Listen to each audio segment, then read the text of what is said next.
BPDCN is a disease that has a lot of that has a poor survival with standard therapy. So allogeneic transplantation has been something that has been used in order to extend survival. Being a rare disease, it is hard to get large data together. And this is really one of the huge benefits of the CIBMTR is these large registries that are able to help in rare diseases and transplant outcomes. So this is a question that we had posed to the CIBMTR. We looked at patients 18 and older with BPDCN who underwent allotransplants between 2007 and 2018, and we've identified 164 patients from 78 centers. It was actually pretty even split. 87 patients out of 164, 87 patients had myeloablative transplant, and 77 had reduced intensity.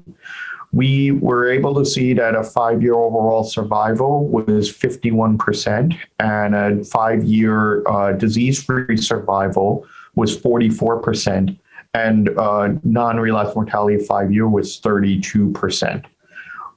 We also were able to see that older patients, age 60 and older, had a worse survival compared to younger patients, and also had higher non-relapse mortality. What's also important was that that patients who were in CR, in first CR, did better than patients who were in CR or CR2 or worse. So I think it's important that I think a couple of things that we really learned from this. First is allogeneic transplant is quite effective in patients. And at this time, patients in first remission should be referred for transplant. Where I think we need more research and information is to optimize reduced intensity transplants in these patients. The median age for patients with in our study was 58 with a range of 18 to 78. There's still a lot of patients who are older who could benefit from an allotransplant, but we need to optimize strategies to improve outcomes in the older patients or patients who have comorbidities who are requiring a reduced intensity transplant. Whether that means optimizing conditioning or optimizing post-transplant strategies. And I think the other aspect is CR1 patients did better than CR2 or less.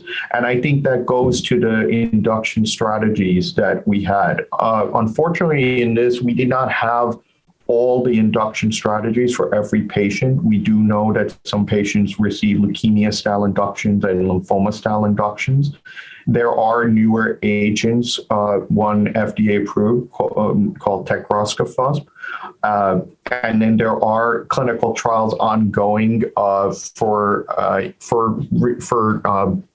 in targeted therapies. There is Imogen, which is a CD123-based antibody therapy.